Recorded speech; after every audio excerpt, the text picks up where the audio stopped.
إن الحمد لله نحمده ونستعينه ونستغفره ونعوذ بالله من شرور أنفسنا ومن سيئات أعمالنا من يهده الله فلا مضل له ومن يضلل فلا هادي له وأشهد أن لا إله إلا الله وحده لا شريك له وأشهد أن محمدا عبده ورسوله أما بعد عباد الله وربы Аллаха.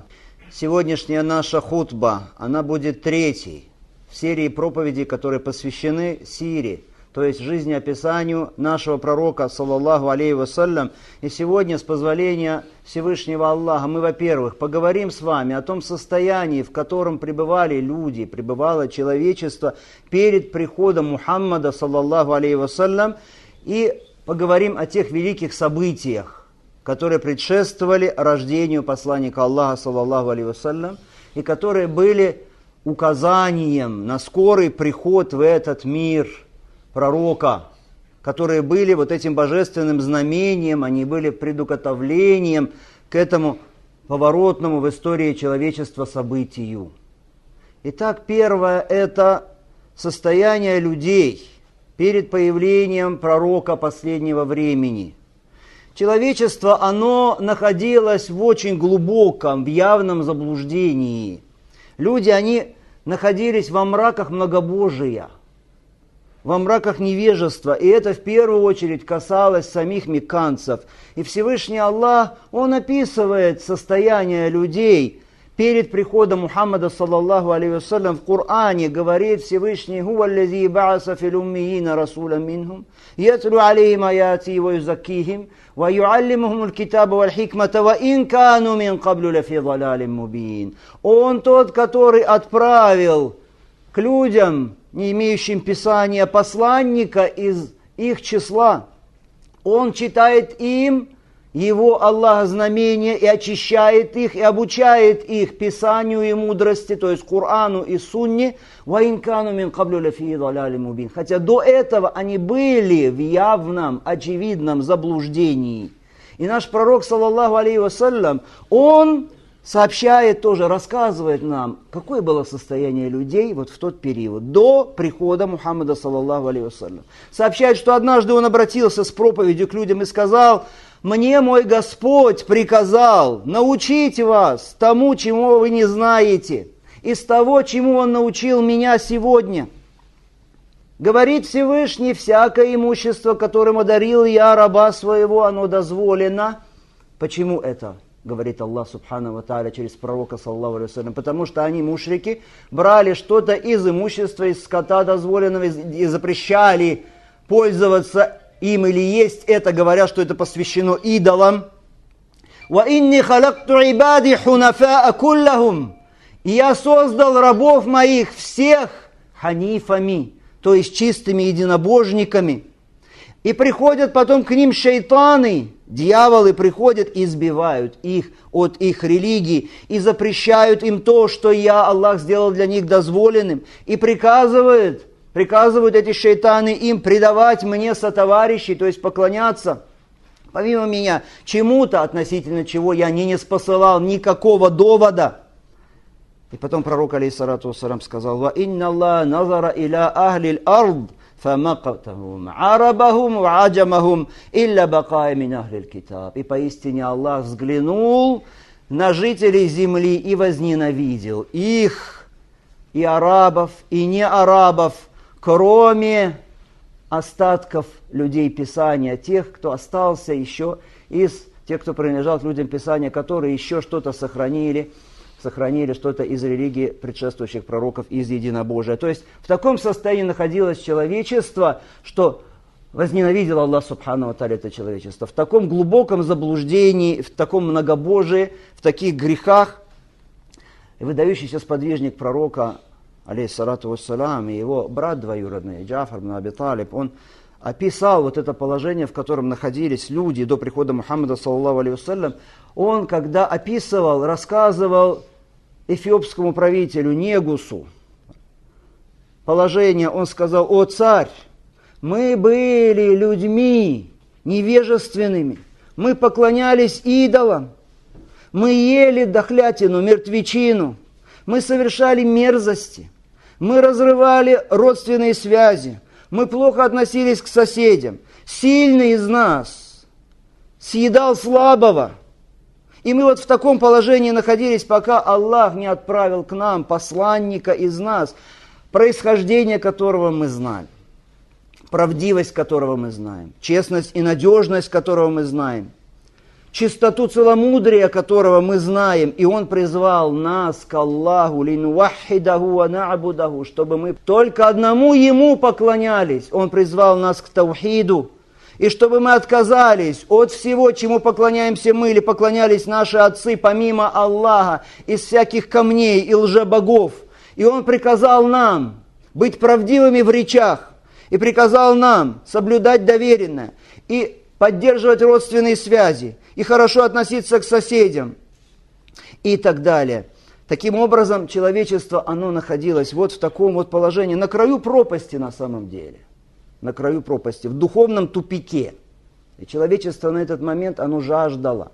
Оно находилось в ожидании прихода вот этого учителя и наставника от Всевышнего Аллаха. Оно нуждалось в этом наставнике, в посланнике, как никогда. Человечество нуждалось в том, чтобы Создатель направил к ним посланника, который выведет его из этих мраков, в которых оно пребывало. Далее, о рабы Аллаха, сегодня мы поговорим с вами о великих событиях, которые предшествовали рождению нашего любимого пророка, саллаллаху алейхи вассалям. И мы коснемся с вами 3 событий. И первое событие из этих 3 событий, которые ознаменовали собой приход пророка милосердия. И они произошли вот перед рождением пророка, алейхиссалату вассалям. Первое – это откапывание его дедушкой, Абдуль-Мутталибом, дедушкой пророка, саллаллаху алейхи вассалям, колодца Замзам. Это тот источник, который Аллах даровал сыну Ибрагима, сыну Авраама, который был отцом пророков, сыну Авраама Исмаилу. И дедушка пророка Абдуль-Мутталиб, он чудесным образом отыскал вот этот вот источник, откопал.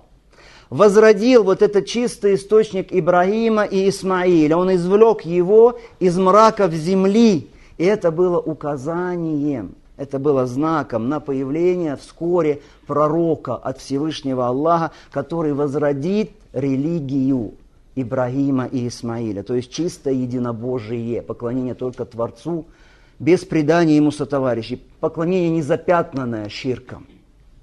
И он выведет людей из вот этих мраков многобожия невежества к свету таухида и к свету знания. И вот что об этом рассказал Али ибн Аби Талиб. Али ибн Аби Талиб, двоюродный брат пророка, алейхиссалату вассалям, Абдуль-Мутталиб был и его дедушкой. Рассказывает Али ибн Абу Талиб, что Абдуль-Мутталиб как-то однажды спал в Хиджре. Хиджр – это часть Каабы. Он там спал, и пришел некто и приказал ему откопать Замзам. И Абдуль-Мутталиб рассказывал об этом.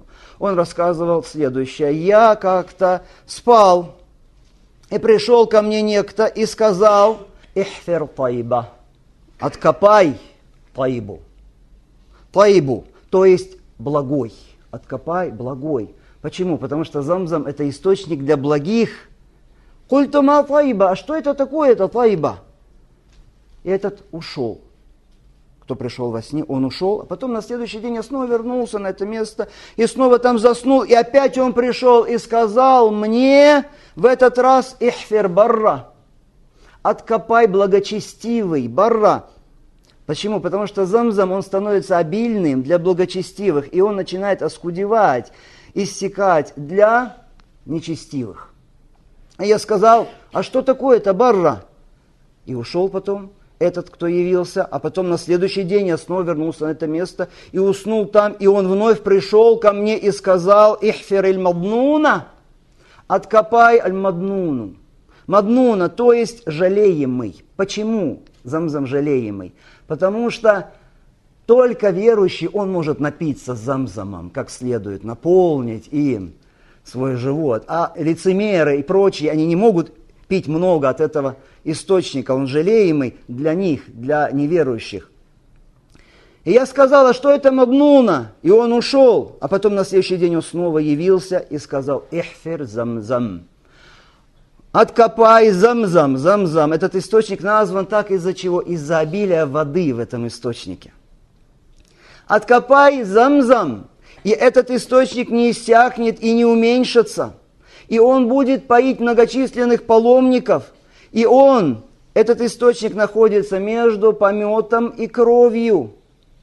То есть стал указывать ему во сне пришедший, где нужно копать. Источник между пометом и кровью. Либо там в этом месте был помет и кровь между ними. Либо речь идет о чем? Что как молоко, оно образуется в животном между пометом и кровью.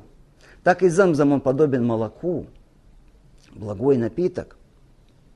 «Инда нукратил гураб аль-а'асам».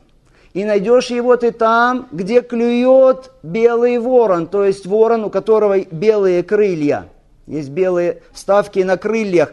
«Инда карьятин намаль». У поселения муравьев.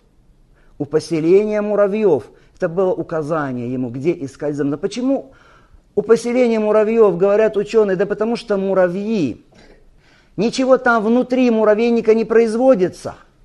Все приносят отовсюду, со всех сторон муравьи, всю еду и семена. И так и Мекка, там ничего не растет, там не выращивают ни злаков, ни плодов, но все отовсюду стекается к ней, к Мекке. Ты найдешь его там, у карьяти намаль, у муравейника. И потом, когда ему было разъяснено, что это за источник, и указано, где этот источник, он понял, что то, что он видит, это есть истина, и он отправился на утро вместе со своим сыном, тогда еще единственным, Аль-Харис бин Абдуль-Мутталиб, взял мотыгу и стал копать. Стал копать, и вдруг он увидел, вот нашел этот колодец, его края, и он издал крик радости, и тогда курайшиты поняли, что значит он нашел то, что он искал. И тогда они подошли к нему и сказали: Абдуль-Мутталиб, это колодец нашего отца Исмаиля, нашего праотца. Поэтому и мы тоже имеем право вместе с тобой быть хозяевами этого колодца. Он сказал: нет. Нет, это моя исключительная особенность, мне дано, а не вам. То есть я буду его хозяином, и я буду поить паломников, я буду заниматься этим делом, чтобы поить этой водой паломников. То есть эта честь, она будет принадлежать мне. Они сказали: нет, ты должен поступить справедливо, мы тебя не оставим в покое, пока мы с тобой вот эту вот тяжбу не решим. Он сказал: хорошо, сделайте между мной и вами того, кто будет судьей. Они сказали: ну что, прорицательница есть, а они, многобожники, так. Они за судом обращались не к Писанию Всевышнего, они обращались к прорицателям, предсказателям и прочим. И они сказали: прорицательница Бану Саад. Он сказал: хорошо. И вот она была там, у границ Шама, то есть далеко, и они отправились. Он, Абдуль-Мутталиб, с группой своих людей, родственников, и от курайшитов, от племен, от родов курайшитов тоже отправились представители. И вот, а это расстояние, рассказывает Али ибн Аби Талиб, это была пустыня. Это была пустыня. В то время представьте, что это была за пустыня. И вот по дороге иссякла вода у Абдуль-Мутталиба и его спутников. И это означало смерть. И они тогда обратились к курайшитам, которые были с ними, что дайте нам воды. Поделитесь с нами водой. Они сказали: мы не можем это сделать, потому что и у нас запасов мало, и нас постигнет. Потом тоже учись, если мы дадим вам что-то. Что делать? Абдуль-Мутталиб сказал своим спутникам: давайте советоваться. Посоветуйте, что нам предпринять. Они сказали: нет, мы последуем за тобой. Ты прими решение. Какое решение ты примешь, так мы и поступим. Он сказал: поскольку смерть неминуема, пока у нас есть силы, пусть каждый выкопает для себя яму, выкопает для себя могилу. И вот как будет кто-то умирать, остальные будут его закапывать. И так до последнего человека. Лучше, если один останется вот так вот, пропадет, чем все другие вот так останутся непогребенными. Они сказали: прекрасная мысль, мы сделаем так. И они вырыли ямы и стали ждать смерти. Но затем Абдуль-Мутталиб сказал: зачем же мы сидим и ждем смерти? Почему бы нам все-таки не идти дальше и не искать? И может быть мы найдем. А вот так вот бездействовать — это слабость, это бессилие. Этого не нужно делать. И тогда они решили, да, отправляться и искать воду. Может быть, они найдут где-то в какой-то земле воду. И вот когда они уже приготовились, и Абдуль-Мутталиб, он забрался на своего верблюда, на свою верблюдицу, и поднялась вместе с ней верблюдица, вдруг из-под копыт этой верблюдицы забил источник пресной воды. А курайшиты, они все это видели, все эти приготовления, и как забил этот источник. Они услышали, как возликовали люди. И он напился, напились его спутники, запасли воду. И он сказал курайшитам: и вы приходите, идите к воде, напейтесь, запаситесь водой. И они это сделали, а потом они сказали, обратившись к нему: ну все, клянемся Аллахом, Абдуль-Мутталиб, тяжба решена в твою пользу. Тяжба решена в твою пользу. Потому что тот, который напоил тебя сейчас, он, который излег для тебя воду там. То есть Аллах, он, который решил. Тот, который напоил тебя в этой пустыне, где вообще нет воды, напоил тебя водой, он тот, который напоил тебя замзамом. Поэтому возвращайся с миром, во благе и занимайся этим делом своим, пои паломникам. То есть это твоя особенность, она принадлежит тебе, и никто не посягает на эту твою особенность. И они вернулись вместе с ним.